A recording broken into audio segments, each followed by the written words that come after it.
is a space all about the ways in which functions that used to be the exclusive property of national executives are getting decentralized. So probably the first of these was the ability to create money.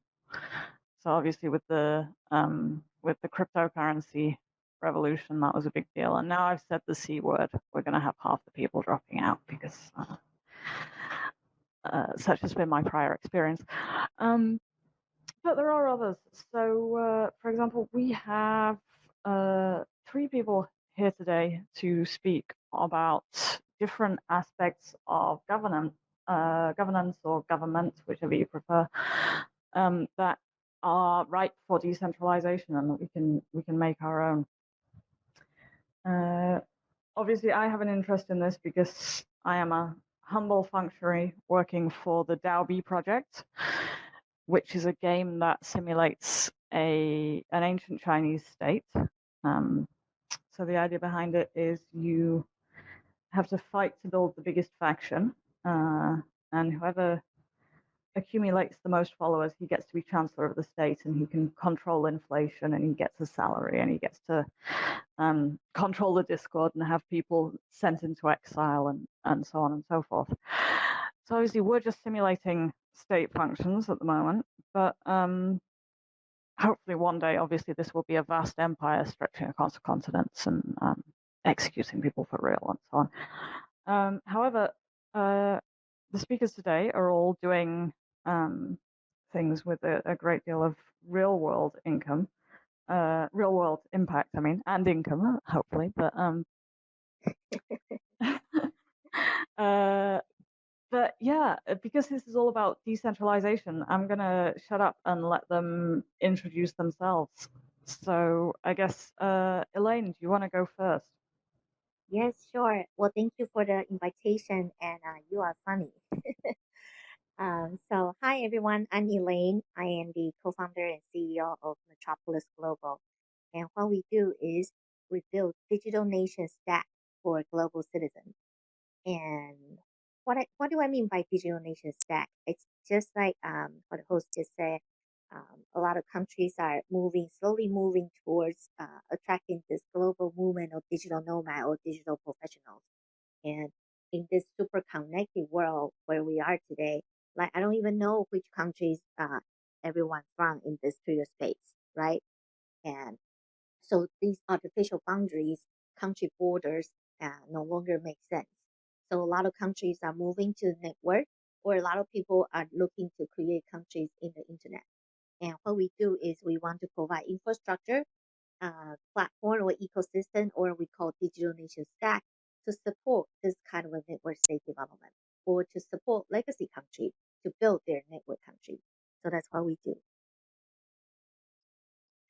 Thanks. And you're working with Palau right now to do this, Yeah. to have sort of digital residency and or do they call it digital residency or e-residency in the case of Palau? I want to give people the right Google term to search if they want it. Digital residency. We're the first country to do such digital residency. It is different from the e-residency program that e-Estonia has done 15 years ago.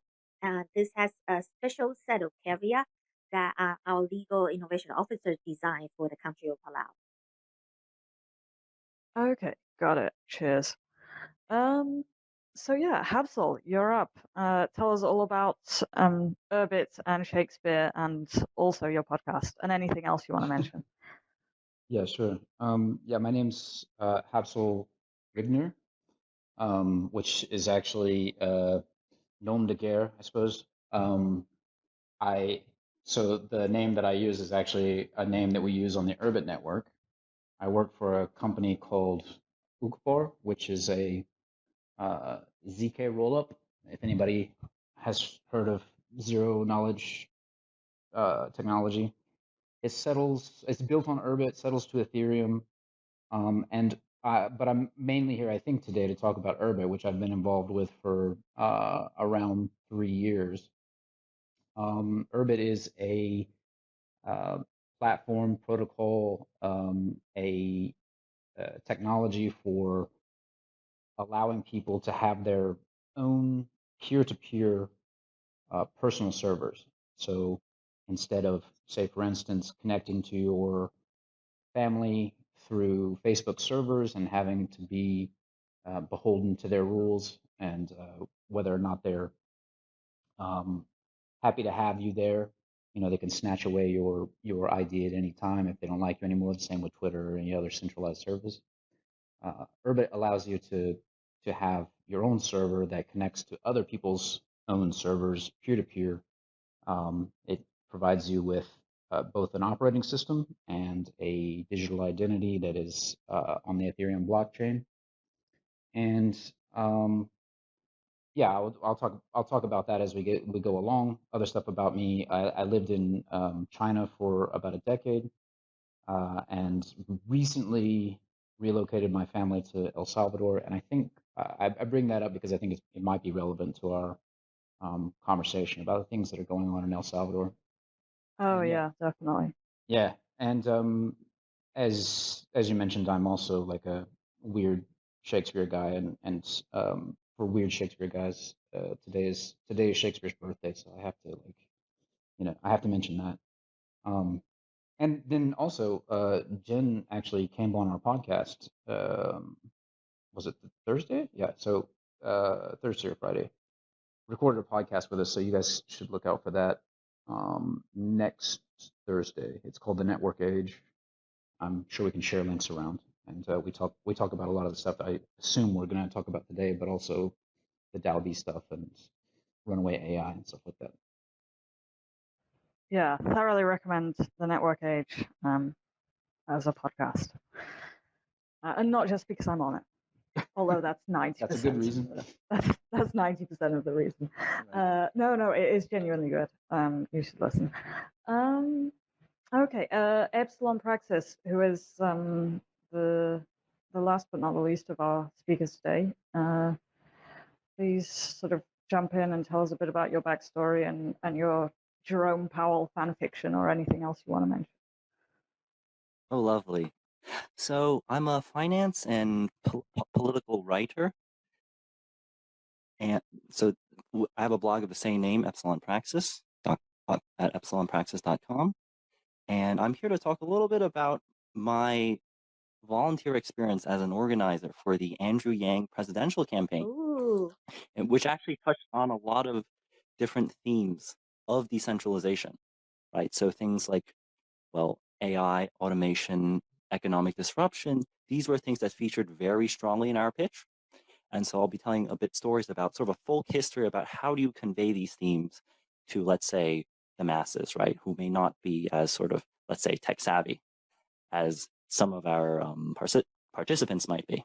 So stay tuned for that. Thank you very much. So the topic of this space is from nation state to network state. So I don't want to get too philosophical, but I guess if we're going to decentralize the state, it'd be good to have an idea of what people think the state is. So I'd be curious, how would our speakers today define the state? And particularly in terms of how many powers can a state lose before it ceases to be a state as such? And conversely, how many powers can a network gain until it sort of becomes a de facto state? So I guess we'll go in opposite order. Epsilon Praxis, what do you reckon? So you're basically sort of playing a game of Jenga, right? Like how many things can I pull out of the Jenga pile before we stop calling it a state, right? Yeah. I'll start from the nation state angle, right? So usually the sort of usual things that people bring up, like, okay, there has to be some sort of land, right? There has to be some sort of territory. In order to sort of keep that territory, like it's nice to draw a line on a map and call that's your thing, right? You have to be able to defend it, right? So there's some sort of military power. And of course, in order to sort of have military power, you have to have decent economic power, right? And so you can go sort of have a very sort of material conception about, okay, you have to have a certain amount of money, certain amount of military strength, certain amount of sort of political power, essentially, right? to draw that line. And then on the other side, there is sort of the softer side. So when we say nation state, right, there's the nation part, right? There has to be a people whose identity is somehow bound in this sort of arbitrarily drawn region on a map, right? So rather than go through the sort of the deep history of international relations, like why, like the Treaty of Westphalia and all that jazz, I think at a very practical level, what a nation state is in the modern day is the key criteria is really to be recognized by most other nation states as a nation state, which sort of sounds like a circular definition if you think about it, right? But I think it's a relevant one because you'll find a lot of, if you try to go around looking for counterexamples, you'll see that, okay, well, this country doesn't seem to have any military capability to protect itself at all. It relies on its neighbors. So, okay, so clearly the military requirement can't be enough. Well, that country is in like economic crisis, but no one's denying that it's a nation state. They might call it a failed state, right? And so it seems like being called a nation state is like the main requirement of being a nation state. That is my opinion.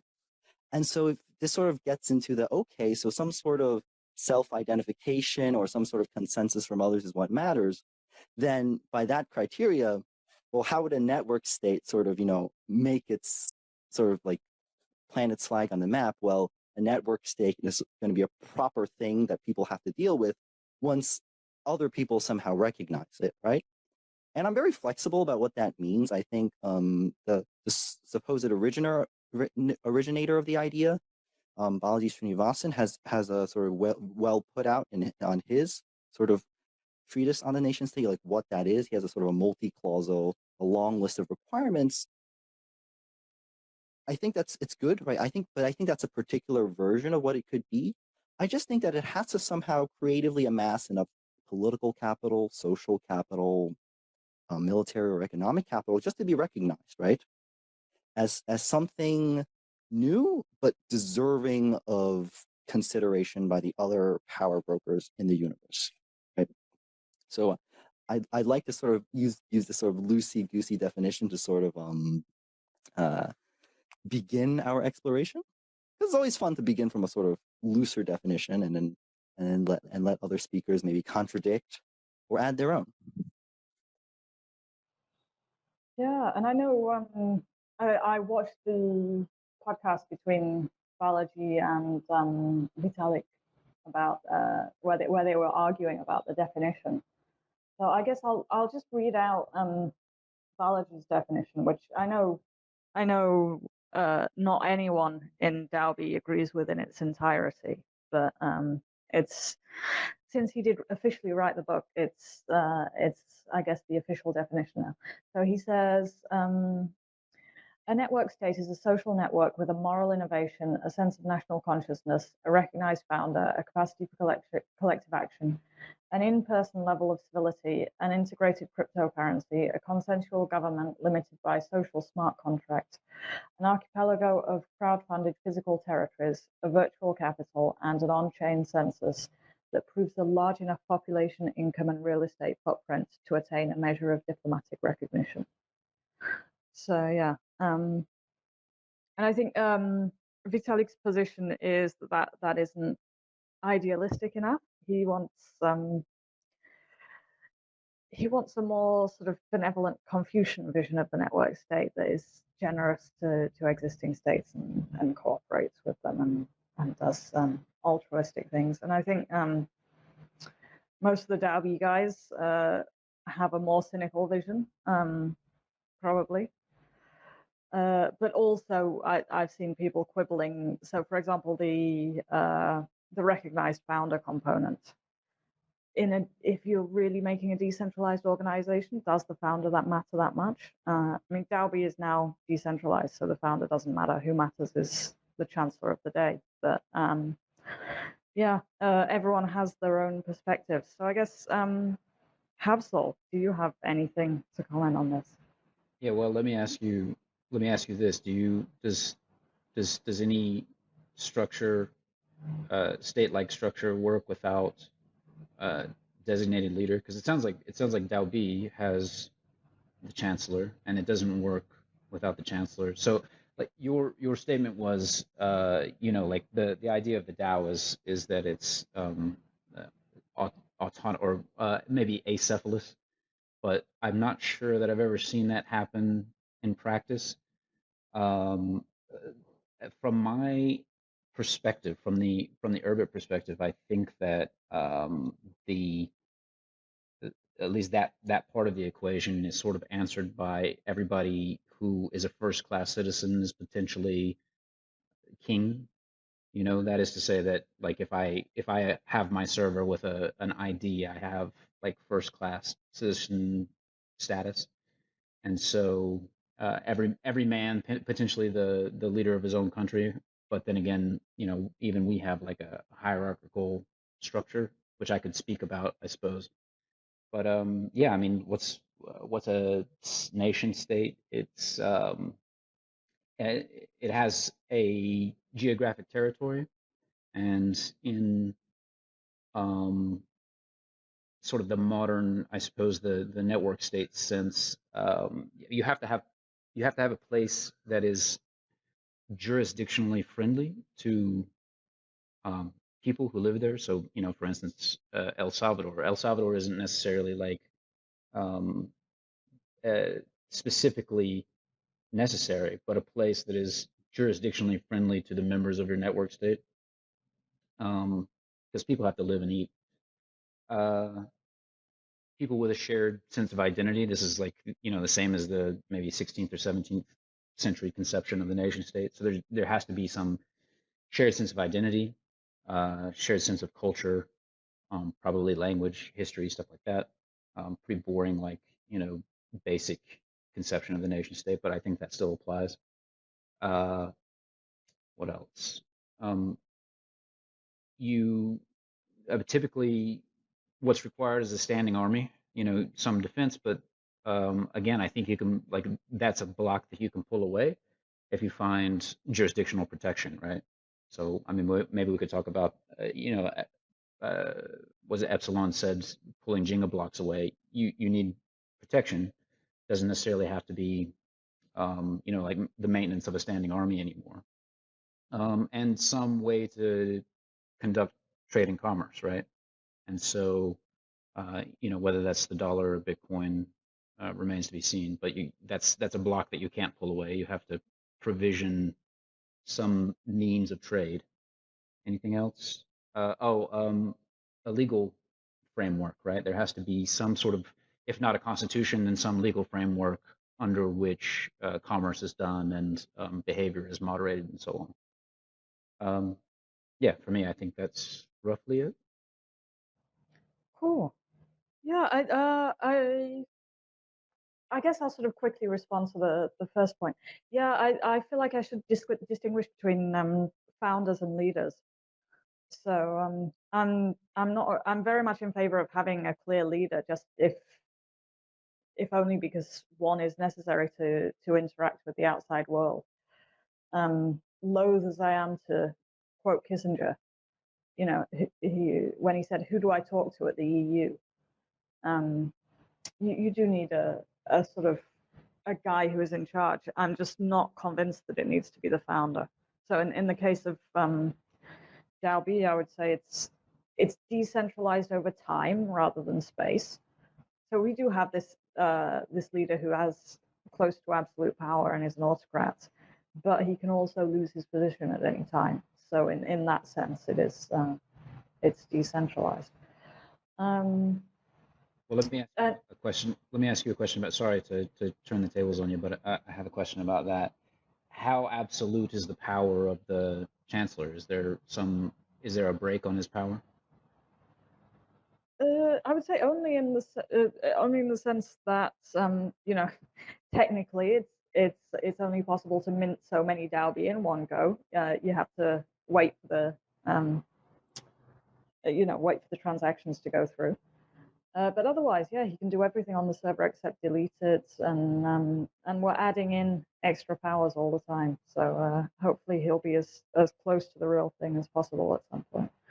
So he can be voted out economically, right? And so the brakes on his power are, you can be replaced and you can't delete the server, but otherwise all the other powers are additive, basically. Yeah, pretty much. So if he does a bad job, people will vote against him, and then he loses his position and gets replaced by someone who will hopefully do a better one. But yeah, I would say we do have an advantage in that, insofar as that it's very quick. So in a regular state, it might take 4 or 5 years to get rid of a bad prime minister, whereas in Dalby you can do it sort of immediately, as soon as you take a dislike to him. Which hasn't happened a lot of the time. It's been sort of surprisingly consistent. Rules of Chinese, who was in here and has just dropped out, has been chancellor for most of the time. And then now Jacobo, who is still in, is our current chancellor, and he's been in for a couple of weeks. But yeah, I don't think this is. I'm not going to say this is the only way to do it, because it's sort of quite an eccentric way as far as network governance is concerned. I don't know anyone else who's doing this. But then the Urbit approach of decentralization, almost sort of feudal style decentralization, where you have someone who founds a principality and then tries to get people to live there by having sort of the most charisma or offering advantages or whatever. That is something that I'm 100%, behind, and I think it's a great idea. It's a very sort of Confucian approach. Whichever state is the most attractive wins. Yeah, I mean, I can speak to that, but I think Elaine, maybe she wants to talk about Yeah. nation state. Yeah, I was gonna hand over. So Yeah, I have so many things to say about this. First of all, I draw a distinction between a digital nation and network state. To me, network state is a country that existing solely on the internet and then wanting to create a territory on the digital space and then seek collaboration with other network states and recognition of some sort. But digital nation to me is a network state, but with a legacy country, aka nation state, as the anchor. So in that case, I don't think going fully decentralized is the immediate solution, and because there are, of course, ways to mitigate that, and then how do we do the governance and all that. I think by converting the nation state to more of a decentralized nature of the network state will be a more realistic approach. And when I say decentralized, it doesn't mean that all the functionality, all the governance, and everything is decentralized. I think having a clear, strong leadership is still important. And as long as it's built on consensus, and you can do that voting through, blockchain voting, so that it's clear and then no corruption and all that. But decentralization in the network state, to me, it is more about the nature of the geographic agnostic individuals in the community. Because in the current world, as in 2023, there are probably about more than 35 million digital nomads, and the number is still growing.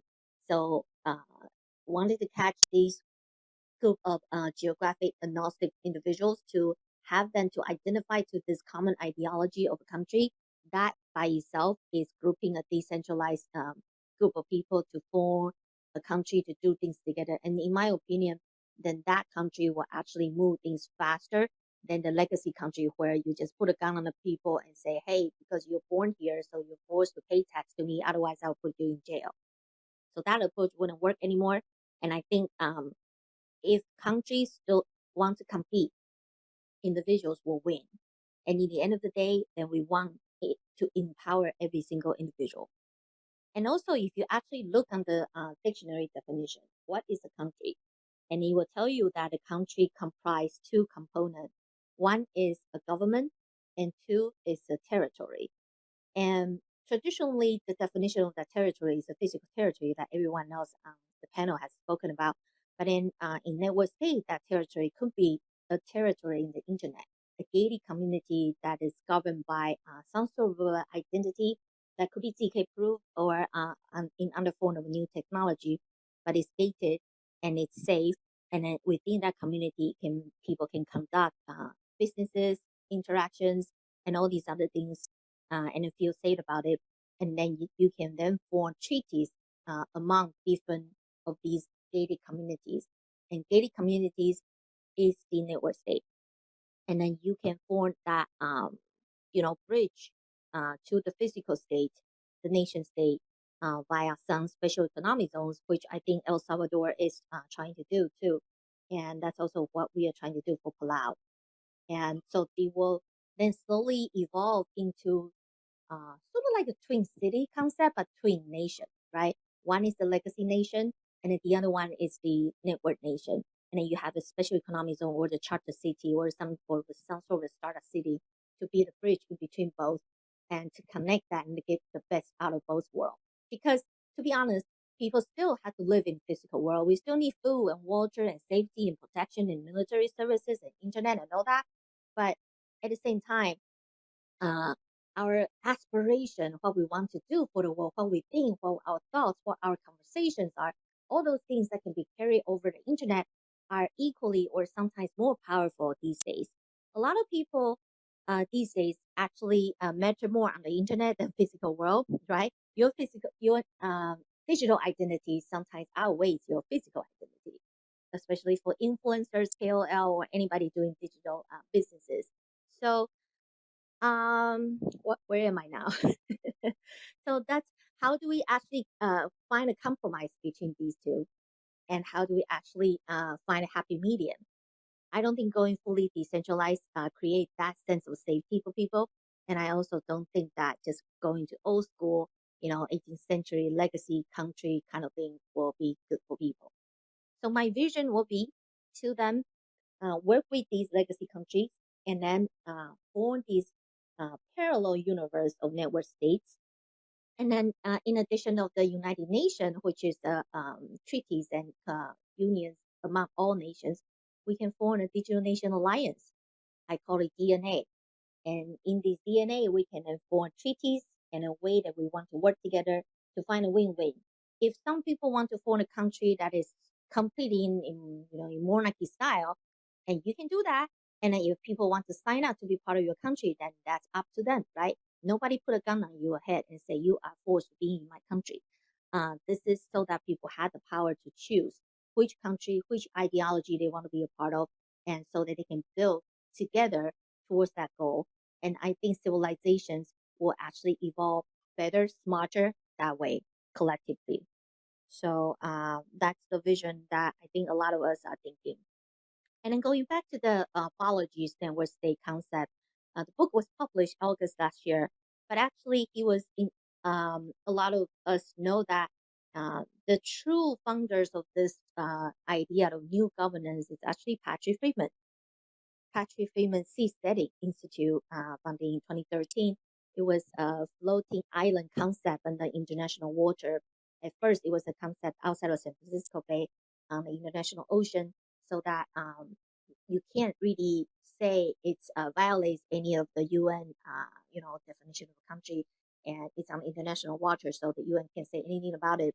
But it's a floating island country, so it doesn't really have a physical set location, and it wants to champion a new type of governance where people can come and choose to live there and then form a collective community and governance structures and leave anytime of their choice. Similar to Burning Man, but underwater. And that's Patrick Freeman's and our lead investors and team members initiative. And that inspires this whole new set of thinking about, actually, we can do something about that in this sector, aka government, that we have never really tapped into. Government is probably one of the most lucrative sectors, right? And then I think government or countries should be subjected to free market competition. That's what I think. Very cool. Thank you. And leading on from that, sort of something that you've mentioned is, I guess, the interaction between online space and physical space, which does throw up a lot of questions. I know the first time I went to a network state event, and everyone's talking about, how they're going to build the nations of the future. My first thought was, okay, but how do you deal with crime? Is it possible to decentralize penal sanctions? And yeah, it is. It's called a lynch mob, and we got rid of them. Same thing for defense. I mean, Dalby could field an army, I think, because we do have this centralization in space, but not over time. So I think technically it would be possible, but could Bitcoin field an army? I don't think so. Not a very strong one. Yeah. I think you just have to separate your digital behavioral activities versus physical activities, and then have that clearly defined and either separate or integrated, because they are something you indeed can punish and permit on the digital space, but they are something that you can only do so in the physical space, such as physical protection, right? You can indeed punish digital, malfunctioning or crimes in some way. You can ban a bank account, digital bank account. You can ban their access to some sort. You can, Facebook reports people all the time, and you got banned on Twitter and all that. So there are punishments on the digital form, but in the physical activities, obviously, you need another set of AKA jurisdiction or nation state to enforce that. Yeah, I think it reminded me of there's an XKCD comic about Robert Ho's cryptanalysis, where it's sort of on one panel you've got the crypto nerd's imagination, the criminal saying his laptop's encrypted, let's build $1 million cluster to crack it. And then on the other panel you've got his laptop's encrypted, drug him and hit him with this $5 wrench until he tells us the password. So yeah, and I think it is a problem that we're going to run up to more and more as cryptographic proof seeps into different aspects of our lives. I mean, we're already seeing crypto traders and NFT traders and so on getting kidnapped and held for ransom. So yeah, I think it does tend to run up against the physical world. But then you also have sort of proto-network states in history, like the pirate collectives off the coast of the Americas in sort of the 17th and the 18th century, that were absolutely capable of doing violence and enforcing their rules in a decentralized way. So yeah, I don't know. Epsilon Praxis, do you have any thoughts on this? Since you were sort of straddling the border as well between decentralization and centralization. Yeah, I actually have a lot of questions about sort of Elaine, your Metropolis project, but do you see your Metropolis more as like, when you talk about what exactly is the relationship between the digital nation and the actual like partner nation state, right? Is it like a symbiosis? Is it like, how do you conceive that relationship? Is it like a symbiotic one where like the traditional state, right, is like sort of like a base layer on which the digital nation is built, right? Or because in that case, like, yeah, you may go on. Yeah. I heard you loud and clear. So that is an extremely good question, and we do see that as a symbiosis, coexistence of both in this current twin country concept that we're proposing. Usually it's the smaller countries or country with less economic or political power who will want to do this, because they want more participants. They want more people who can contribute to their culture, to their treasury, to their whatnot, everything. So in this case of Palau is this micro Pacific island nation that has independence. It's not on the UK, not on the USA, not on anything, and it's democratic. But there are only 20,000 citizens or people living on the island. So obviously, it's not as big as China or USA, so the power can be small. That's why implementing this twin country or digital nation concept will be easy because then they can gather more people from all over the world in the comfort of their home or room to join this country and contribute to the country on the digital space because then the behavior in the digital space, like I said, actually brings up a lot more value these days. So it's a symbiotic one. Obviously, why do you want to choose to be a digital Palawan instead of, Estonia or El Salvador? And then that will be the ideology or the culture that the legacy countries or the people originally existing in there want to cultivate. And there will be um, symbiosis, like you said, right? People generally, what we see is that once you become a digital resident of Palau, then you started to grow to love the country, feel you identify yourself as that country, and then you want to learn more about the country, and then you see what this country has done amazingly in the past decade that not a lot of people know about, and then you want to advocate that, and you want to do something to contribute to that. So in the end, then the legacy country wins because they have more people wanting to do things for them. And then the network state obviously wins because you have actualized rights uh, that only the legacy countries can provide. For example, this digital residency of Palau can actually let you do KYC on all the crypto exchanges. So you can trade crypto legally as a digital Palawan. You can't do that with Apologies Network State, right? It's not a actualized right just yet.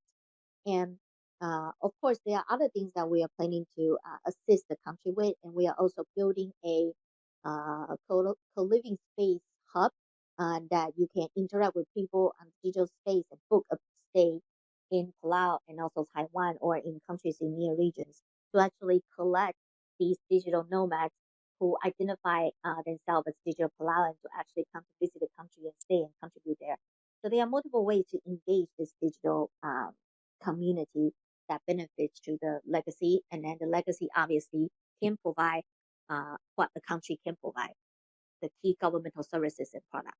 So it's a win-win situation.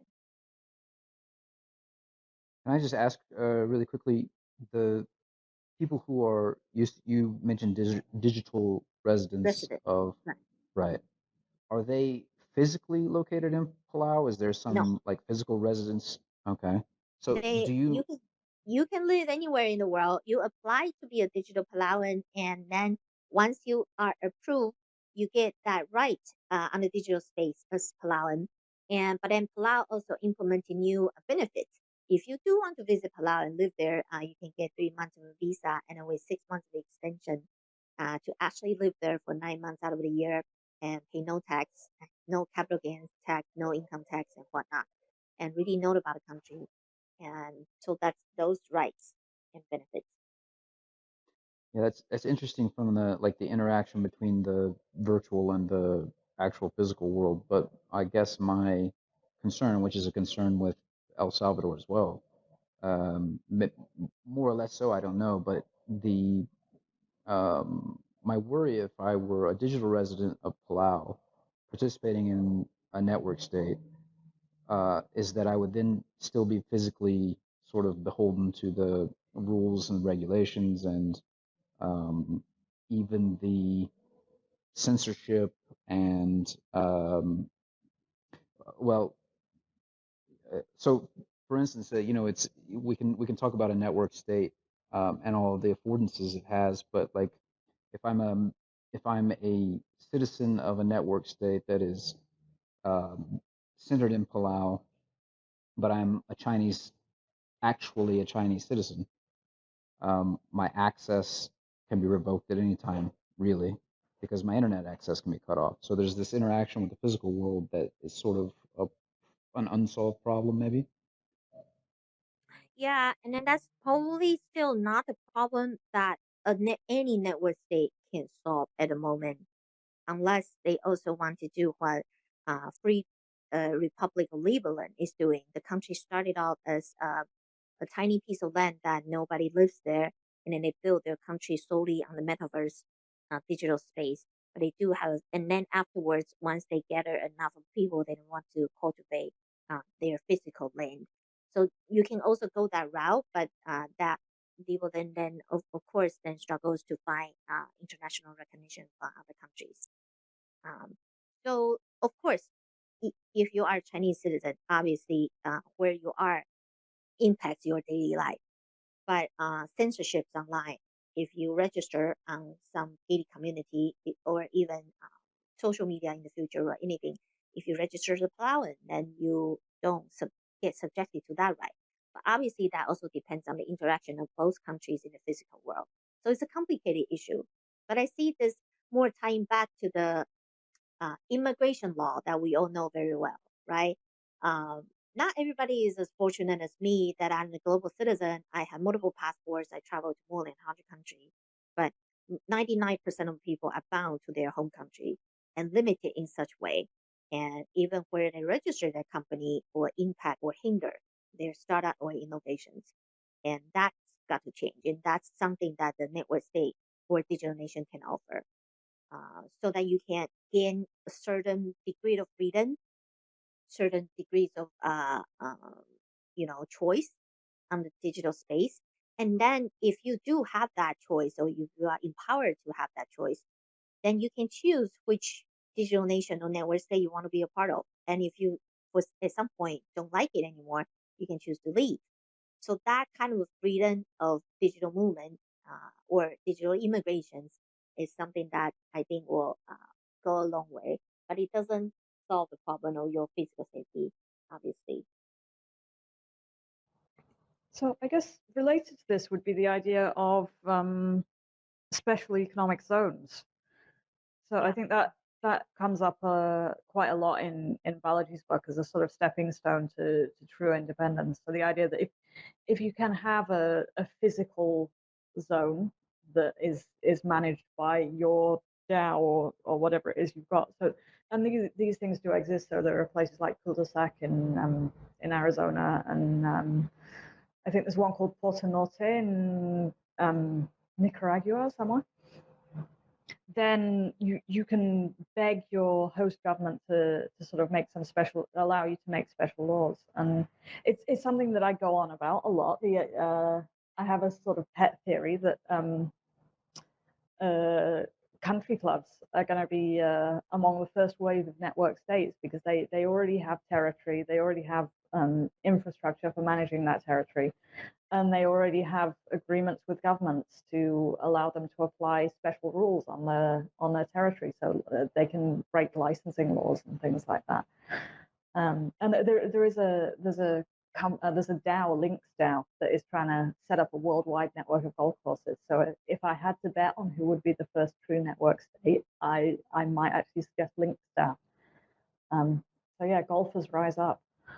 I think the special economic zone, what I see is that indeed is a very intuitive way to bridge the digital nation to or network state to the legacy country. That's also what Metropolis is aiming to build. However, they are right now probably about 1,000 special economic zones in the world, big or small, all over the place. And Hong Kong was one of them, right? But you can see what happened to Hong Kong. And once the legacy country that this special economic zone is at change their mind, they can take away these rights very easily. So there's still a bit unless this special economic zone ties to such a strong economic or political or consensus power in their community in a way that is not so easy to take away, or it decentralizes the legacy country to take away, then that's when you can find an equilibrium. But special economic zone, yes, it's an interesting concept. It's been played a lot all over the world and in different kind of formulations. But still, there are risks and benefits. Okay, I'm just going to sort of do a bit more housekeeping and say, yeah, if anyone does want to speak, please raise a hand, because I'm seeing right now that a lot of people are blocked from replying to tweets. So quite often in spaces we have people lurking who who tweet questions at me, but I guess probably for a lot of them it is not going to be possible right now, because apparently replies are broken for quite a few users. So I guess Keaton, I know you requested to speak, but and then de-requested, so it might have been an error. But yeah, if you've got something to say, please jump in. Yeah, I was just debating whether or not to add a point or not. I kind of heard it addressed just at the end there. It seems like the network state model is pretty similar to a multinational company and would thus face a lot of the same problems in terms of whatever nation it's associated with, its original origin. Other states are going to interpret it as being in some way an extension of its origin state's interests. And, well, but yeah, I think I heard the point addressed in terms of it requires some sort of equilibrium where a state, a currently existing nation state, can reasonably treat the network state as a non-malicious actor. Because I guess I've heard many people now allude to that possibility as being kind of the real problem, right?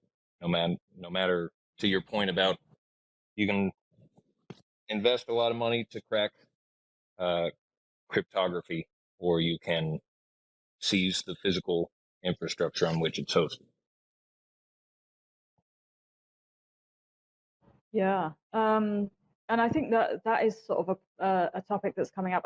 I'm looking at one of the group chats right now, and so someone who I assume is lurking in the space said, yeah, my first and last criticism of Balaji's network state is, wait, are your laws in compliance with your host laws or in opposition to? And if in opposition to, how do you resist domination? And yeah, so I know that Vitalik's solution is, more cooperation with the host states. So maybe invite them to have a seat on the DAO, or give them governance tokens, or give them an investment in the network state organization. I'm a lot more skeptical. I kind of feel like that is the enmity between states and aspiring states is going to be eternal and implacable, and giving them a seat on the DAO is simply inviting ruin. But you never know. Well. He's a lot smarter than I am, so. We have something like a real world running experiment on that, which is that giving Bitcoin ownership. I'm not at all a Bitcoin maxi, but I mean this is relevant. Bitcoin ownership gives you a seat at the table. El Salvador owns a great deal of Bitcoin, and some things that you see happening. And I'm sorry if I keep mentioning El Salvador. It's just the place I am and know. Education, right? There are education initiatives. There's a lot of there's been a lot of effort to educate and work with the Bukele administration. So these laws that keep coming out, the Web3 law that came out a couple of months ago, the tax on the removal of tax on technology. So if you're working in the technology industry, you don't have income tax or property tax in El Salvador.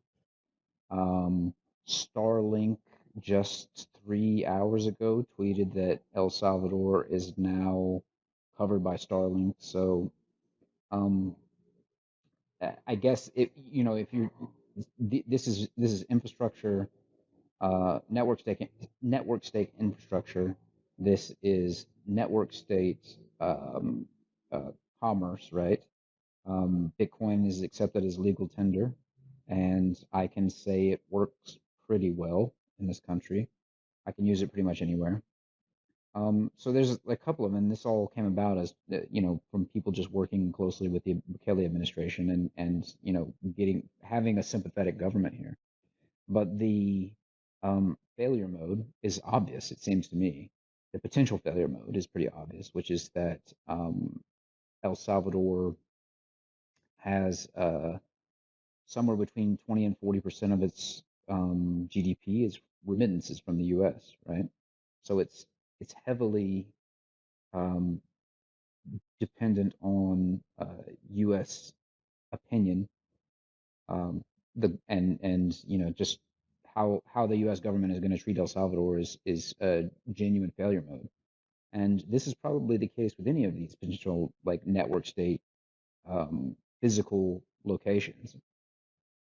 Every economic zone that like potential economic zone that we talked about is necessarily small and um, and a target for all kinds of sanctions and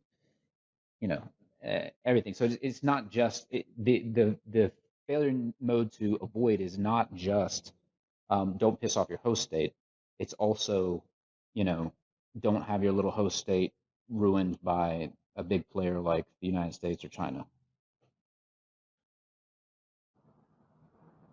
Makes sense. Keaton, you got your hand up. Yeah, I was going to respond to that. I hate to, I don't mean to invoke any Marxist dogmas or anything here, but or Hegelian dogmas or anything. I'm not necessarily a Marxist nor Hegelian, but it does seem that that it naturally in this scenario, I would say maybe in the scenario of global capitalism or in any decision-making apparatus, maybe you eventually come to some sort of dialectic.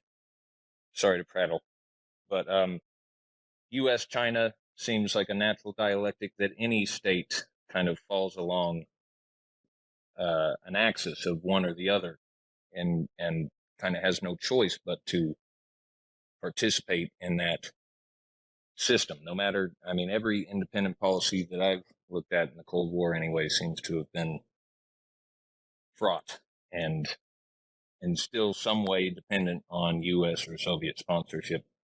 Likewise, today, we seem to have a similar dynamic. And I guess a point I might add would be, I would think the only way that a network state really could flourish in these conditions, to your point about Bukele's regime, for instance, being kind of sponsored or captured by a larger interest, a network state might have to be able to conduct an independent policy that could actually encroach upon or would threaten mutually the interests of both U.S. and China, so that they would be on one end of a dialectic with a decentralized option on the other. I guess, well, I put that forth as a question, Yeah, I guess. I do. I don't want to like take the other speaker's time, but I'll just like to respond to that. I was going to say that I think that one of the maybe savvier things that Bukele is doing is playing both sides to an extent. You see a lot of Chinese investment here. They just invested 40 million in giving a national uh, library here. They're building a pier, and I think Huawei is sending over like 100 executives to build infrastructure here. So yeah, I mean, so yeah, I think that you are correct. They do have to be savvy. I would say Bukele is about as savvy as he can be as a little state, and he is trying to play both sides there.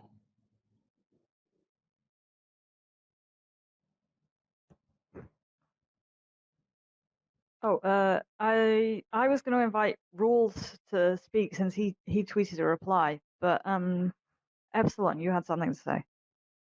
Yeah, I think it's a really good connection, right? Because a lot of the challenges that we see can network states do, these are also the common challenges of smaller nation states, right? As sort of Hubsul mentioned, a common tactic of small nation states to sort of avoid encroachment by larger neighbors is to sort of put itself at the junction between sort of two larger states, right? To play them off against each other.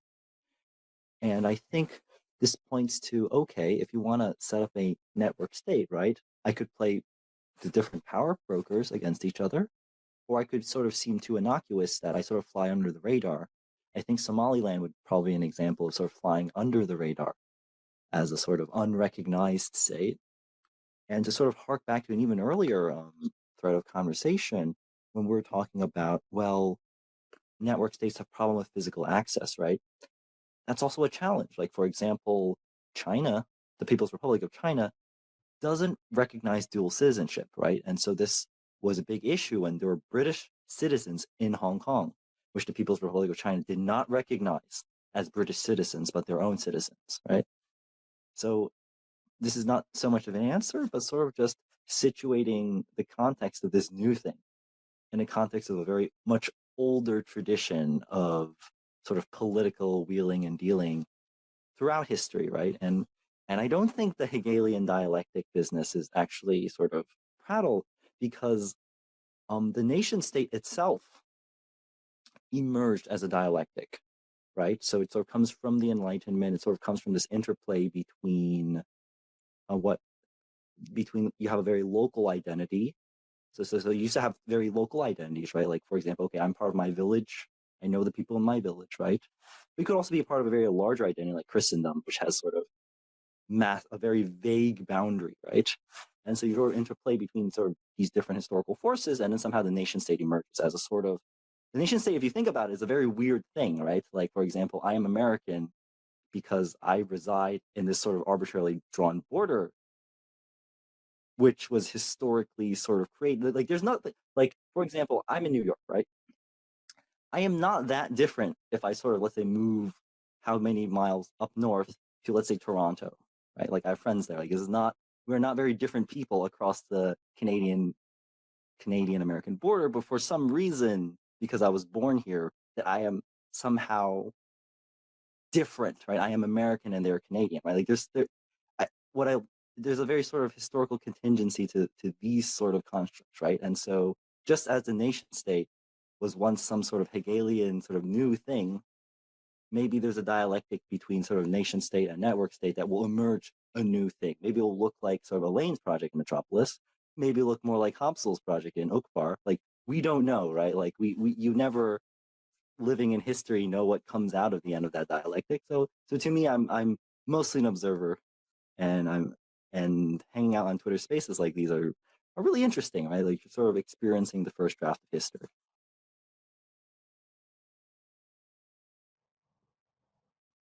Okay, I was gonna sort of summon Rules to speak, but I think he may be at work, so he can't talk. But yeah, I think he agrees. So he's in the replies to the space, saying that, yeah, basically network states need cooperative hosts, at least for a while. Something else that I wanted to bring up was something that one of the guys in the replies to the original tweet that I sent out about this space mentioned, that I didn't actually know a lot about until he sort of brought it up, was the Knights of Malta, which I think, it's just some sort of medieval religious thing. But apparently they do have diplomatic recognition and sort of modern diplomatic recognition. So they have like representatives to the UN and stuff, and their own passports and things like that. So yeah, I think there are more semi-states or quasi-states, or things that act like a state but aren't, or things that don't act like a state but pretty much are, around than you expect. Somaliland is my sort of pet example. So I'm a big Somaliland stan here.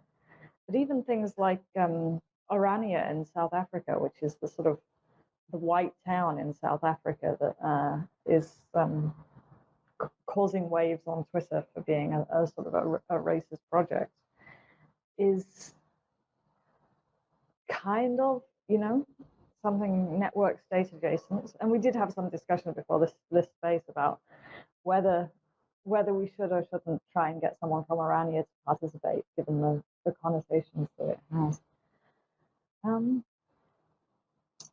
So yeah, that is something that I'd like to hear more from everyone about.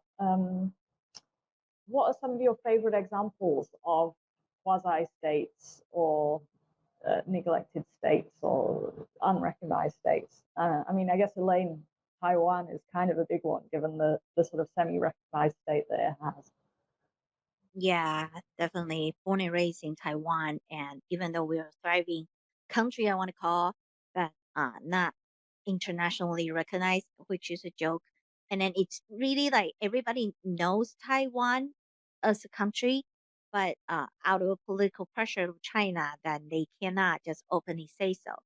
So it comes to uh, then this: do we care? Do we care about people recognizing us as a country, or do we just actually care about how we get the benefits and friendships and treaties out of it?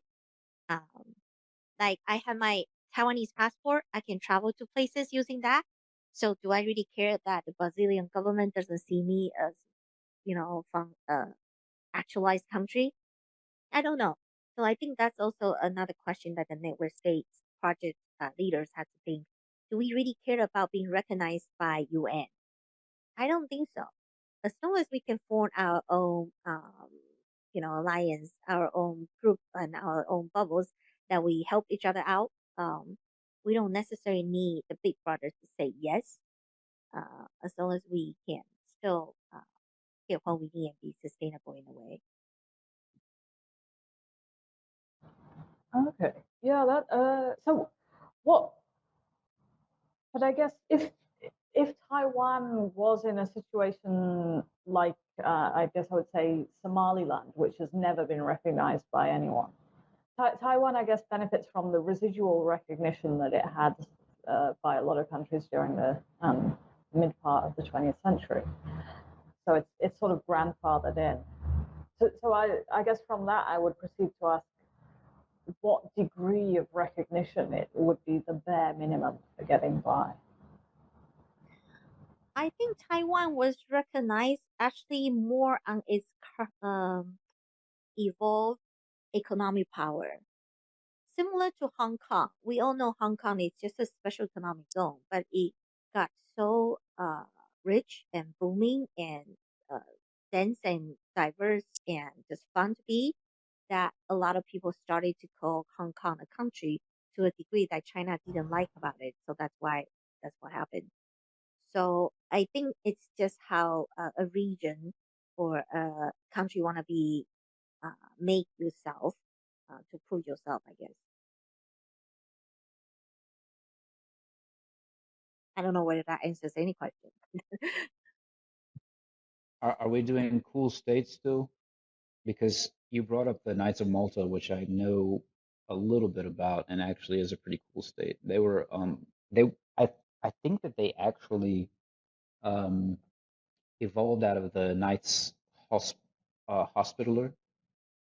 They were a military organization that formed out of the Knights Hospitaller, I believe, and they were founded during the Crusades, like the 11th century, the end of the 11th century, something like that. And they're this hierarchical structure. They've got a Grand Master. That's the very cool name that you that's not very politically correct in the U.S. But the head of the Knights of Malta is the Grand Master. It was uh, a military theocratic state, I guess you call it. I think Xinjiang CV is inviting me to co-host because maybe there's a problem. Let me see if I will accept the co-host invite. So you guys can hear me still, I guess? Okay. Yeah, anyway, so the Knights of Malta is what it's called now. It just started off as like this hospital or organization. And then is organized in a hierarchical administrative structure, they have it's broken down kind of in these church sounding like priories, commanderies. So the breakdown sounds both churchy and militaristic. So it's broken down into like priories, commanderies, that kind of thing. And then each has each one is further subdivided into like these local leaders that report to the Grand Master ultimately. And then there's there's a council as well. But what's interesting about them is that after the fall of Jerusalem, they moved everywhere. They were in Cyprus, Rhodes, and they ended up in Malta, which is why they're called the Knights of Malta now. So yeah, they were really interesting to me because I seem to recall that they had this could be total bunk. This is something I just remember. I'm trying to remember how it is that I heard about them in the first place, because I think that despite being um, these days just like a charitable organization, I think they actually uh, in the 20th century they may actually have still participated in some military actions, but on a very almost totally unknown level. But anyway, the Knights of Malta were like hospitallers who were founded in Jerusalem during the Crusades, like at the end of the 11th century. And they're this a hierarchical organization that's led by a guy. The title is Grand Master. It's a theological organization, a theological and military organization, as you would expect, being formed during the Crusades. And so they, it's hierarchical in that it's run by like a Grand Master and a sovereign council, and then it's broken up into very sort of like military and religious sounding divisions. So like priories, commanderies, and some more that I can't really remember. But uh, they're run by local leadership, and that local leadership ultimately reports to the Grand Master. And they've been around since like the end of the 11th century. They still exist. But what's interesting about them, and why I can imagine your um, maybe it Rules of Chinese or whomever whoever mentioned them. The reason that it's so sort of apropos is that they lost all of their physical.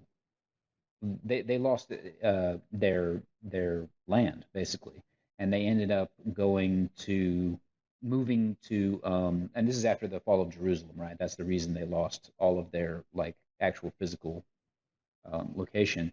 They ended up going to Cyprus, they ended up going to Rhodes, and they ended up in Malta. And so that's why they're known now as the Knights of Malta, but they started off as a hospitaller organization. And they shifted, over this millennium, they shifted from a militaristic organization to what is considered a totally humanitarian one. Like they lost all the rest of their possessions to the Napoleonic Wars, basically. And yeah, now they still exist in the 21st century, uh, wholly as a humanitarian and charitable organization. So it's kind of a fascinating history with these guys about how they actually were a sovereign nation with territory and have been whittled down to nothing but I guess, a virtual state, you might say. But they are actually diplomatically recognized state, I guess you'd call it. So yeah, that's why I think it's such an interesting case and very, I guess, apropos of what we're talking about. Wow, it's cool to have someone here who knows the actual history. I knew nothing about it until someone tweeted it at me. So yeah, very neat. I was going to bring up so Shanti, who was in the previous space until my internet cut us all off. He's tweeted in the replies, so I'll just read it out. I think the nation-state model is degrading quite rapidly ever since COVID began, and institutions of governance it formerly had a deliberate monopoly over are now giving territory away to private entities. Military, space programs, public education soon, probably. you probably have a symbiotic / syncretic relationship for a while between the nation state and the nucleus of whatever is post-nation state, as they now fill the gap in services that the state is no longer capable of effectively providing in any manner. Eventually, the post-nation state develops to the point that it has an ability to assert itself against a nation state and not be instantly shut down by a one-sided power disparity. Whatever happens past that point is beyond my ability to predict. So, yeah, and it's a fair point. So, I mean, we do have, private prisons, private military organizations. They're not decentralized, but they're decentralized from the states, I guess. May I offer some? May I be an impishly reject the premise? I'm joking. I think a fun question would be like to say that think about the Federal Reserve and the United States government, right? Is the Federal Reserve? I saw a tweet thread, I forget for who made the sort of fun case that FedCoin is actually the most successful decentralized finance network out there because, the Fed is decentralized across different regional boards, right? The Fed is notionally independent from the government, right? And I point this out because because you can make the case, right, that governments are farming out a lot of their monopolies to private corporations, right? But you can also take a sort of a deeper view. At the end of the day, the government holds the reins, right? Ultimately, the Federal Reserve does not operate independent of the president, right? They're aware, each of them are aware of the underlying power dynamic of the two. And I think maybe, to sort of make another provocative claim, maybe all this hubbub about the network state is a low interest rate phenomenon, right? Like we are entering, after a long period of peace after the Cold War, we're now entering the next phase of increasing great power competition. We're now 1 year into a major conventional war, which is arguably a proxy war between a regional defensive alliance versus a major great power, right? So are the trends that, and also after COVID, and also to address like climate change risks, we see states trying to sort of remake their industrial capacities, sort of set up in industrial policies in order to sort of shore up or onshore or friendshore key sectors of their economy, right? And so you could also paint a very different picture in the sense that alongside a renewed interest in decentralized models, there is also a strong undercurrent of renewal of state capacity, right? So there's a strong centralizing tendency as well.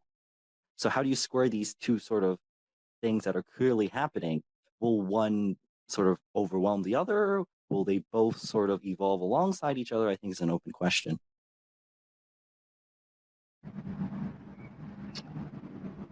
Yeah, I do think there is this sort of backlash, and it's something that Balaji talks about. Sorry, I sound like I'm fangirling at this point, but yeah, it is the point of reference.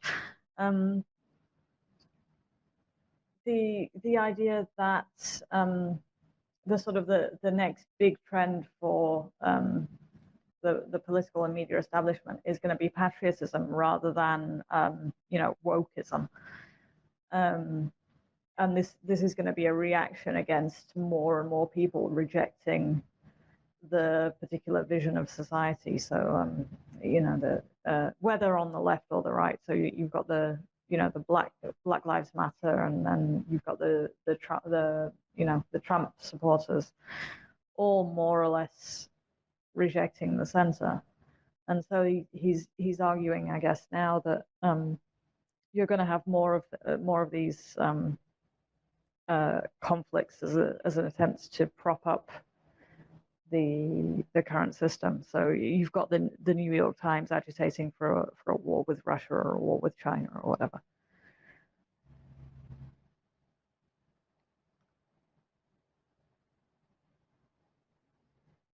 But I guess Epsilon, you're sort of, I would say of all of us, you're probably the most aligned with the existing system. Um, Well, so well, yeah. let's not throw around allegations.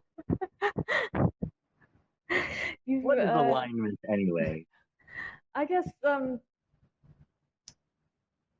you've got most skin in the game, probably. What I would say in the current game, not game V. So I guess I can sort of maybe talk a little bit about my little bit of political experience, which is sort of rooted in sort of Democratic Party politics, and it actually has some lessons for decentralization. So do you think we're up for that, or do you want to sort of field some more questions? Or Yeah, no, go ahead. so okay, so it's been a while. So 2020 was like 3 years ago, right? But I'll give you a brief folk history of my time on the 2020 Andrew Yang presidential primary campaign. So this was what? Let's see. Andrew Yang filed to run for president in November 6, 2017, right? He was mostly an unknown candidate at that point, but a lot of the points that he made still resonate with us today, right? So his major case was that we need a universal basic income, right? Which was sort of a crank idea at the time. And why do we need a universal basic income? Because automation was going to come and take a lot of jobs. I think with ChatGPT, those fears are now more palpable, right? But underlying the campaign, there was a theme of, okay, what is the moral system? What is the ethical system of the society that pays out a universal basic income to its people, to its citizens, right? And they focus group different ways of selling the universal basic income. Because at the end of the day, Americans are sort of an entrepreneurial, risk-taking culture, right? And so people are very averse to the idea of sort of free money, even if they understand that there's a threat. Well, people do understand that there's a threat of automation, and UBI does seem like a good solution to it. But people are still like, well, you just can't have people sitting at home playing video games and the like, right? Like that, a society cannot function. And so they focus grouped different ways of selling the concept, and they said, let's call the universal basic income a freedom dividend. And suddenly, like the receptiveness sort of was much better. People like the idea of, hey, we have ownership in a society, right? And so if you own a corporation, right, like certainly you're entitled to a dividend if the corporation does well. So how does this tie into decentralization? America as a political culture has a strong sort of anti-authoritarian streak, right? There's a lot of sort of they're sort of having the people say in the government. Whether or not the people actually have a say, they should sort of be represented as having a say, right? And so the idea of sort of by having a UBI, right? So this was the pitch that seemed to work out. Rather than sort of, okay, the state gives you this UBI, right? In this case, the state is sort of like the caregiver, right? Like it's the powerful entity, the overbearing entity, sort of giving you your due, giving you sort of your scraps at the table. We framed UBI as, okay, we want you as citizens to experience autonomy, right? The state has a monopoly on all these functions, and so it's making loads of money, right? There are tech monopolies that also have all these monopoly power. Well, why shouldn't the state sort of just tax the tech companies, right? And then sort of give you the means for you to succeed in this new world, right? So it was a very decentralizing paradigm on which first appears as a very statist concept, right? And that really appealed to many people who were not outside of the tech sphere, right? So you started, and this is really tracked the history of the campaign itself. So as I mentioned, 2017, he files, nobody really cares, right? Come 2018, 2019, he goes on a Sam Harris podcast, right? Sam Harris, we know the people who listen to Sam Harris, right? This is not your regular Joe. But because he's on the Sam Harris podcast, he then gets invited to the Joe Rogan podcast. February 12th, 2019, Joe Rogan releases an episode with Andrew Yang talking about universal basic income and his run for president. And in that podcast, which was watched by millions of people, many people, I don't know if it was millions, I don't want to sort of make Trumpian numbers. But he made the case very clearly that, okay, 20 to 30% of our jobs are under threat by automation, right? And let's pick a particular example, particular sector. Let's take truck drivers. There are 3.5 million truck drivers in the US. If autonomous self-driving is a thing, those 3.5 million jobs are gone, right? The sectors of the economy, people at truck stops, those restaurants, diners, etc., those sectors of the economy are just gone. And what options do we have? Well, if you look at the sort of the success rate of government retraining programs, they have a success rate of like 0 to 15%, right? So this is not the situation right now is sort of untenable. So he makes this case on Joe Rogan podcast, and suddenly it starts clicking with people, right? Because people are like, oh, truck driver, classic American worker, that could be me, right? And that's when the fundraising numbers, the recruit numbers, volunteer numbers, they all start rising. In fact, I sort of joined the campaign after listening to this podcast, even though I don't listen to Joe Rogan usually, right? And it's a fun story because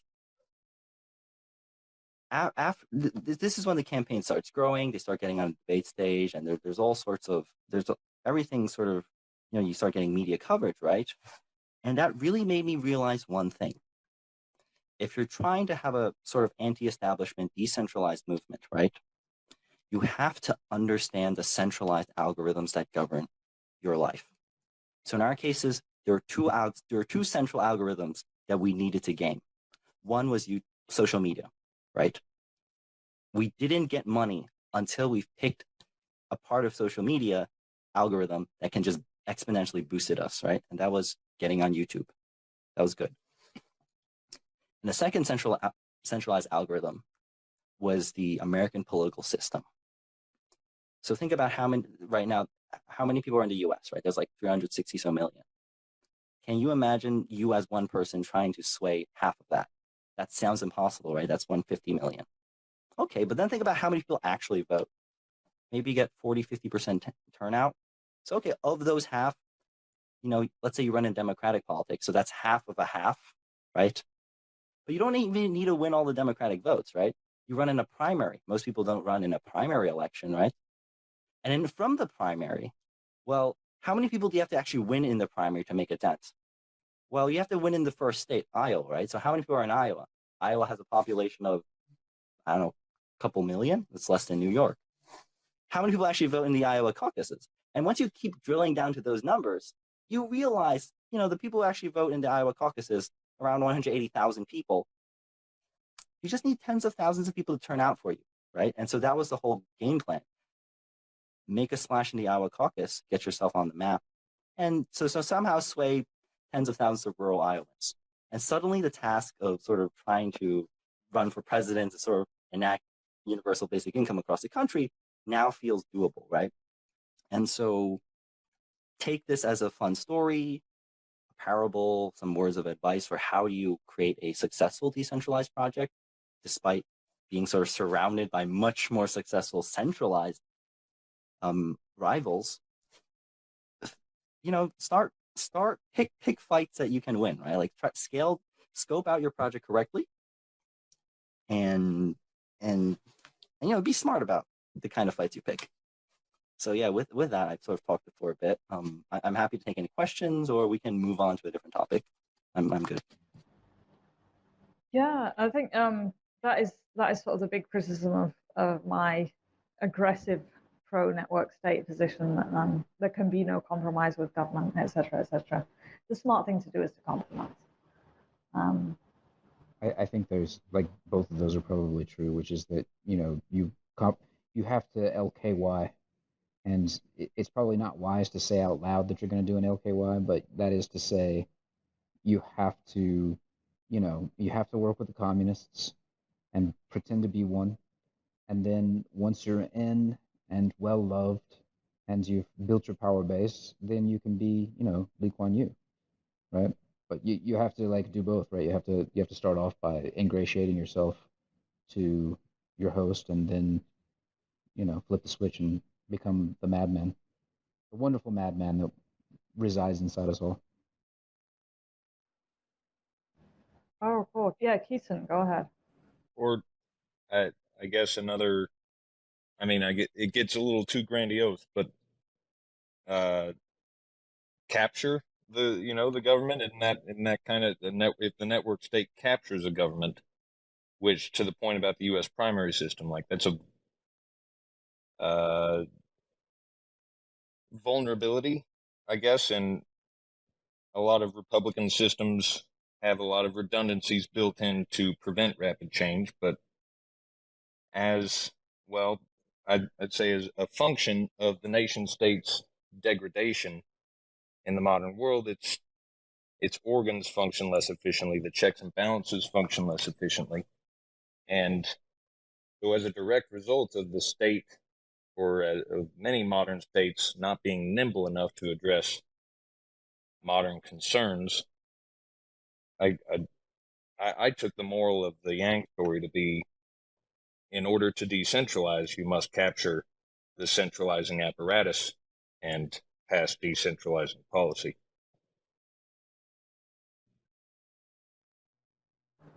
Yeah, I think that ties in with.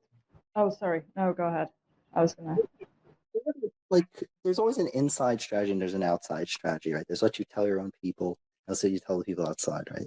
So I like to think that one of the rules of setting up a network state is don't call yourself a network state until the moment is right, right? Right now we are a gaming DAO or something, right? Like don't reveal it before you're ready, because once you do, people are going to be mad at you. You're going to attract a lot of, let's say, unwanted attention.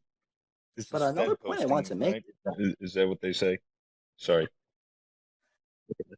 no, you're good. Another, I guess, would I say lesson is that traditionally in sort of democratic politics, right, you're supposed to build a local constituency first, right? For example, if I sort of, let's say I want to run for state, whatever, I have a district, right? I amass enough people in my district, then I rise up the levels, right? This is really painful for, I think, a lot of sort of digital movements, because digital movements are very diffuse, right? They're not concentrated in a particular area. They're like all over the place, right? And I think having these new tools like in Web3 sort of flips that disadvantage into an advantage, because if you have a small country like Palau, right, and you have a structure like Elaine's Metropolis where you can sort of allow a very diffuse group of people to sort of concentrate, right?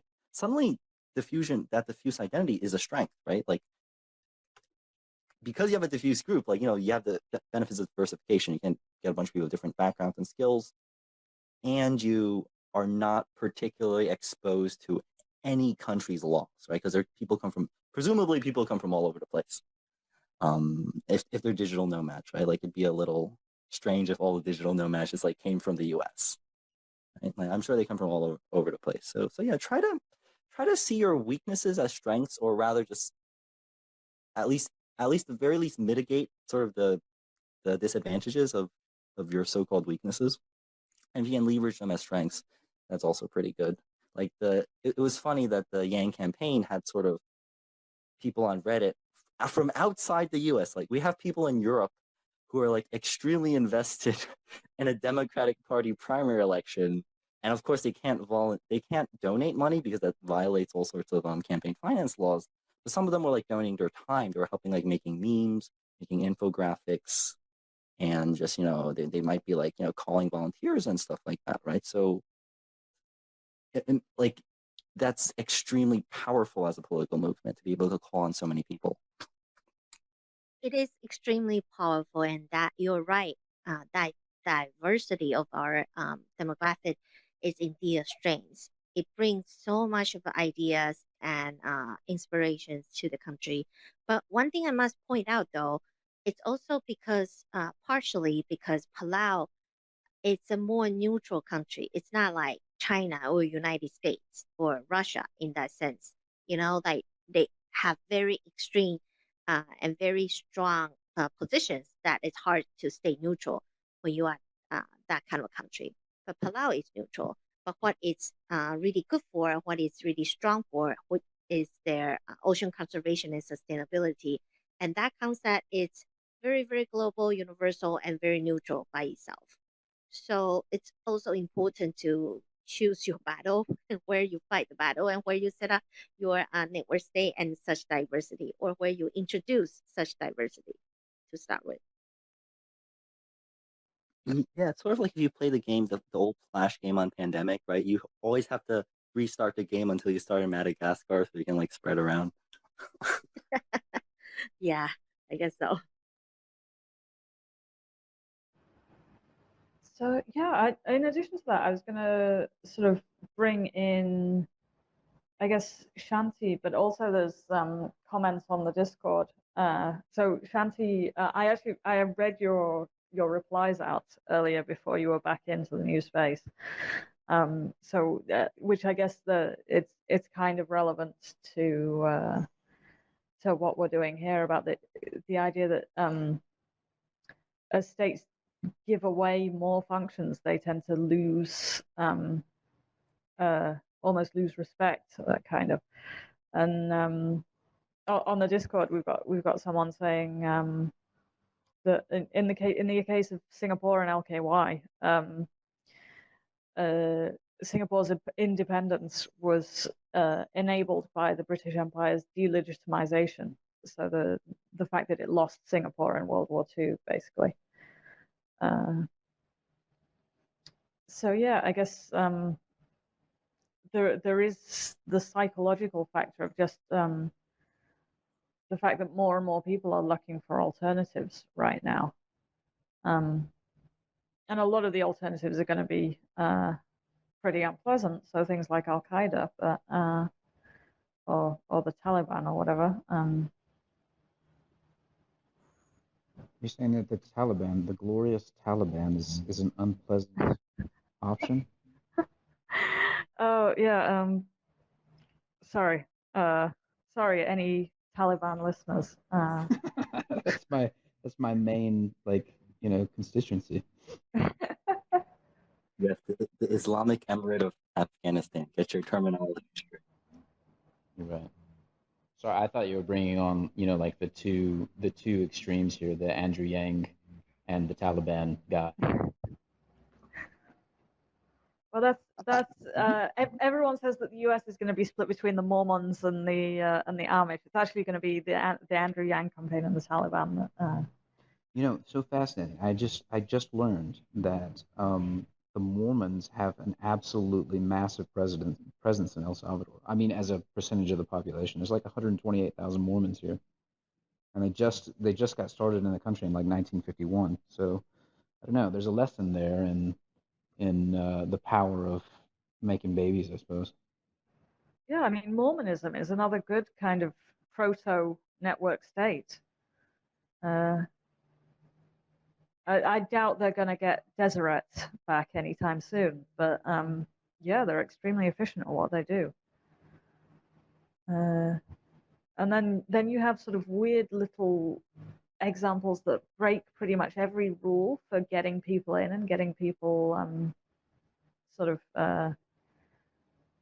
tied into an international network and still do really well. So the Jewish diaspora would be one of those where the Orthodox are kind of taking over, despite the fact that it's really hard to bring in new members. I guess you just have to advocate a ideology like a religion. So that's how. And that brings us to Urbit. Oh yeah, alhamdulillah. So yeah, the ideological side of Urbit, that's something that I was never really in. I mean, I know it exists, but it's who are the people who are sort of coming in for the ideology rather than the practical, the technology? Is it maximalists or seasteaders or who I is think it? later. I mean, I think latter day Urbiters are much more eclectic than they used to be. So, I think 3 years ago when I started, you had to know who Moldbug was, but that's not really necessary anymore. And it's very possible that, nobody in this space well, I'm sure there are people in the space who know who Molebug is, but I wouldn't be surprised if there were people who have no idea who I'm talking about, right?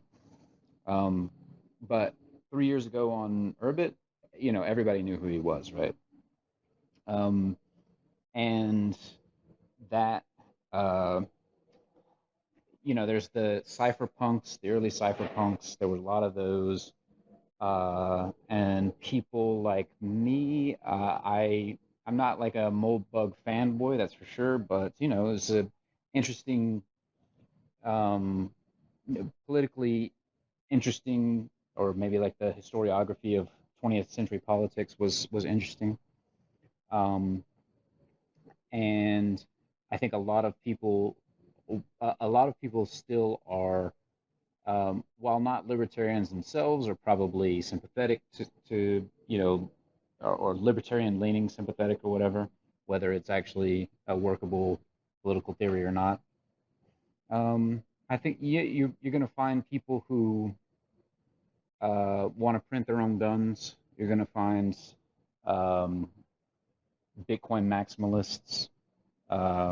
Yeah, so it's a strong liberty leaning group, and so what that means practically is that people who are very interested in the exit versus voice uh, dichotomy, if that's like an unfamiliar um, uh, term, just the idea that you have basically two choices when you're trying to leave, or you're considering leaving, um, mommy state, right?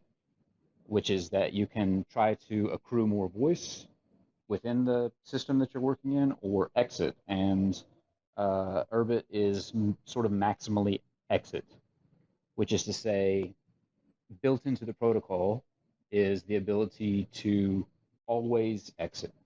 So um, the protocol, the the protocol has built into it this idea that there is a Senate, that it consists of 256 what are called galaxies, but they're just the highest nodes in the network. They do the voting. They uh, comprise a Senate that allows that votes. And then you have what are called stars, which are network nodes, and then you have planets, which are just individual IDs. And but it's just like, you can imagine a separate internet, right? Just one with this hierarchical structure. And but the thing is, you have to, a star has to have a galaxy, a planet has to have a star, because this is how updates are done, how network infrastructure is maintained. But as I said, we're exit maximalists. So just because your planet ID is spawned from a star, that doesn't mean that you have to stay with them. So like, if they're your service provider and you and they're setting the rules for all the planets under them. And when I use these stellar um, when I use this stellar metaphor, I just mean nodes on the network, right? And they're in this hierarchical structure.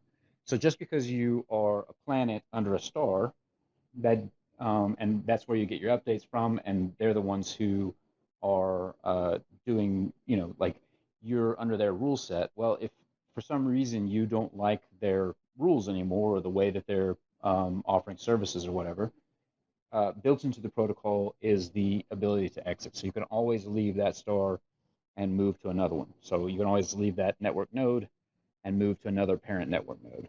That's like, nobody can stop you. That's part of the, contract, right?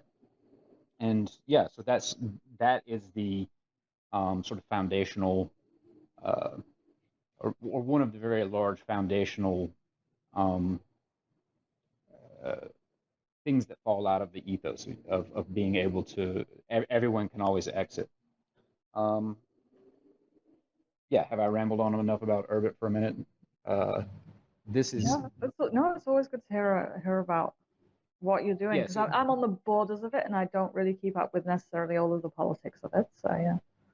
yeah, so So if like I don't even know if all the listeners will even know what this is, but like as I was saying earlier, to have a viable network state, you need some things. You need compute. I may not have mentioned that, but I mean it's something you must have because you must have communications. You need to be able to, compute contracts and things like that. And you need identity. Urbit actually handles those things. So if you were a network state, you could get an Urbit ID, and you've got your state's operating system and ID baked in together, right?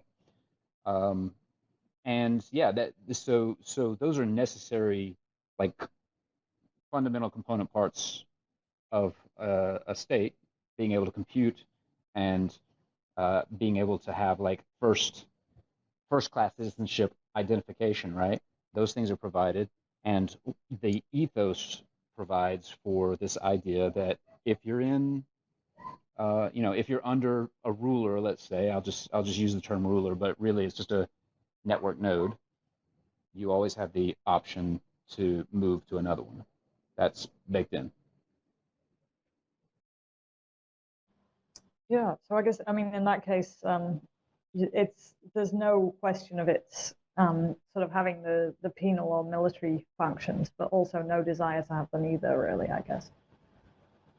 Well, I mean, weird things could happen, right? It could be that, like we're talking about the interface between the let's say compute layer and the real physical world, right? I mean, so anything weird could happen. You might run your physical your physical space under a planet or a star. And again, just network node, right? That node on the network is providing compute for all the nodes under it, and setting the rules and things like that. And that could actually be, you could imagine Bukele owns a galaxy, right? So or the government of El Salvador owns one. All the citizens in El Salvador own a planet, and what that practically means is that all the IDs that are under that network node, are like that's part of what it means to be an El Salvadoran, I suppose, an El Salvadoran citizen. So it is kind of like a strange tension there, where network wise they're able to leave at any point, right? You can take as I said, you can take your planet and move it to another galaxy, which may belong to uh, another state, right? And so this would be a very weird sort of interaction between the physical, I'll call it physical state layer, and the virtual layer.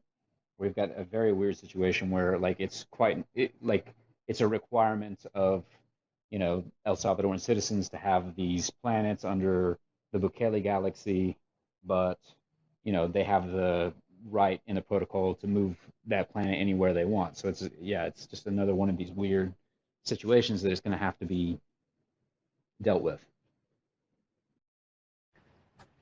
Okay, I just want to do a bit of admin because Elaine has to drop out in a couple of minutes.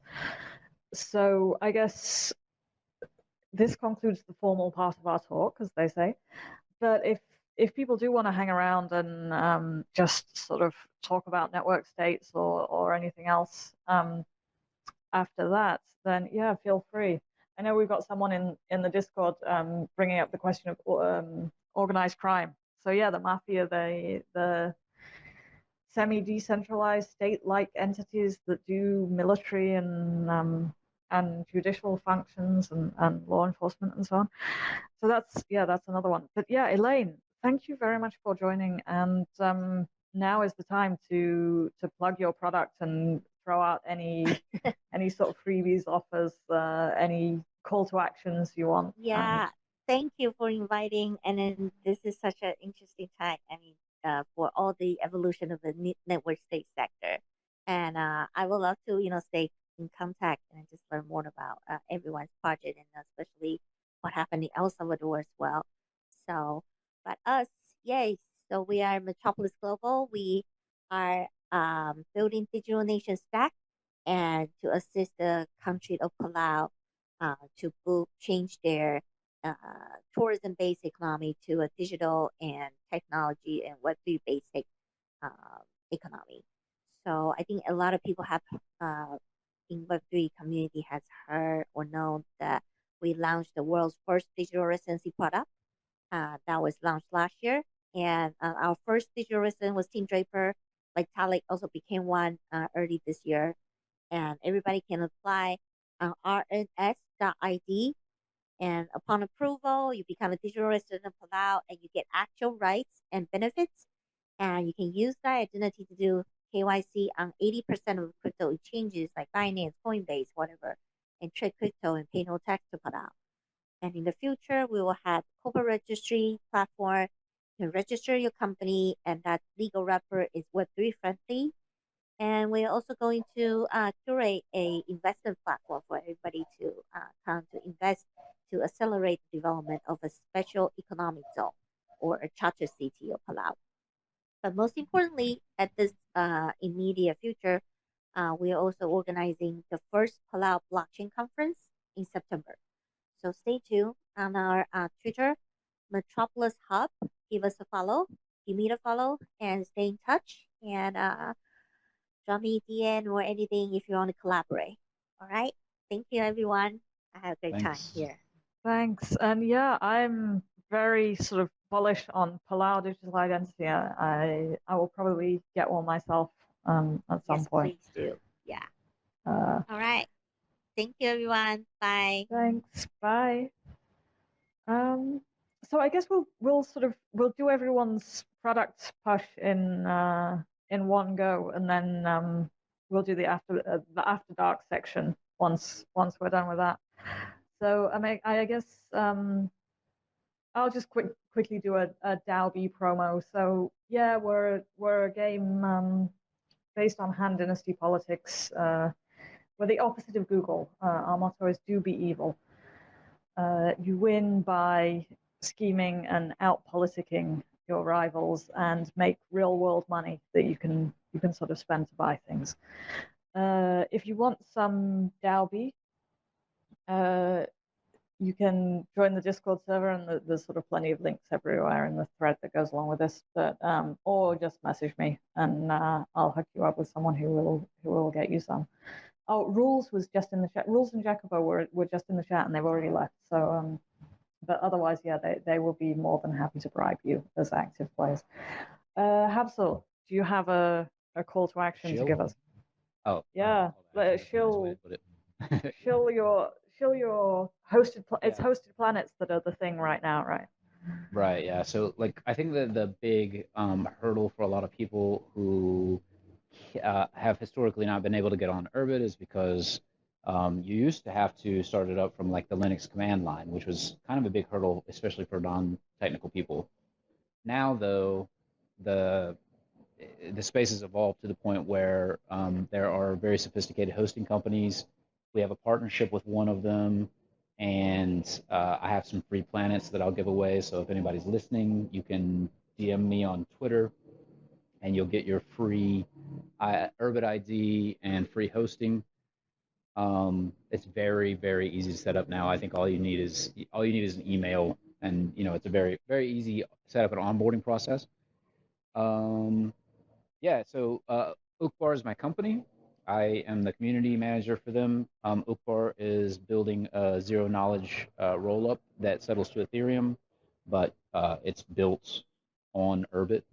And the latest, I guess the latest thing there is that DAO tooling is coming out. Contracts are being written for DAO tools. So if you are a DAO and you want to have a suite of contracts that allow you to govern your DAO, Urbit and Uqbar can do that for you now. So, this is a great chance. Like if you're a DAO and you hate the fact that you have to be on Discord, Jen, Yes. because that's a centralized service. I'm just throwing that out there. It's a centralized communications service, so it's kind of weird to be a DAO, a decentralized autonomous organization, but using centralized communications. Well, if you are a DAO, now I can get you on Urbit. We can give you decentralized communications tools. And it's a growing process, but I think that the benefit of decentralizing your communications kind of outweighs the bumpiness for at least some people. So DAO should definitely reach out to me if they're interested in that. And anything else? The Network Age podcast, which we mentioned earlier. Jen's going to be on that next week.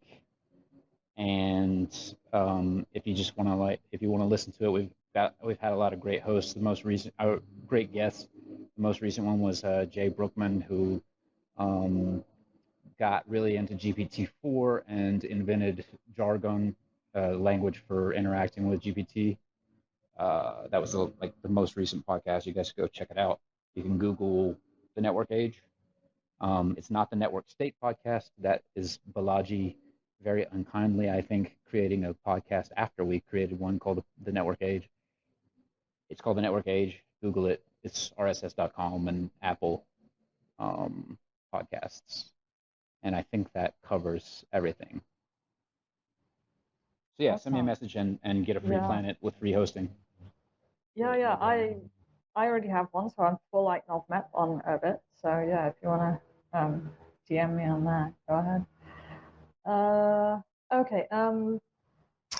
Epsilon, do you have anything you want to shill? Yeah, just my blog. So I'm a pseudonymous writer of finance and politics.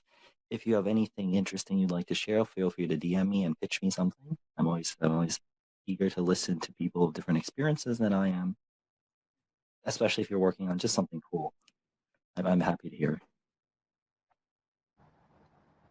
Yeah, so thank you very much. And I guess, yeah, your blog is in your Twitter header, so people can get it from there as well. And I linked it in the thread introducing this. So yeah, I mean, if anyone does want to hang around and chat or talk about organized crime or something, I will stick around. Otherwise, yeah, that's it for today. I'll stick around for questions or, say goodbye. Either way. Yeah, I can do that. So. I would just like to add that we do intend this to be a series, right? So we are looking for guests. Hopefully, we can also book some interesting things. I think Xianyang, you'll be next week. You'll be occupied with the Network Age podcast. So probably not next week, but stay tuned. Keep your eyes peeled for cool things going on. Oh yeah. Actually, we already recorded the Network Age, so that's done. Yeah, but it should be Thursday next week, I believe. Yeah, we record ahead of time. But yeah, no, I've got sort of one potential guest lined up for doing this again at some point, and then we're looking for another guest. So if anyone knows anyone who's sort of related, however tangentially, to the network state concept, please get in touch.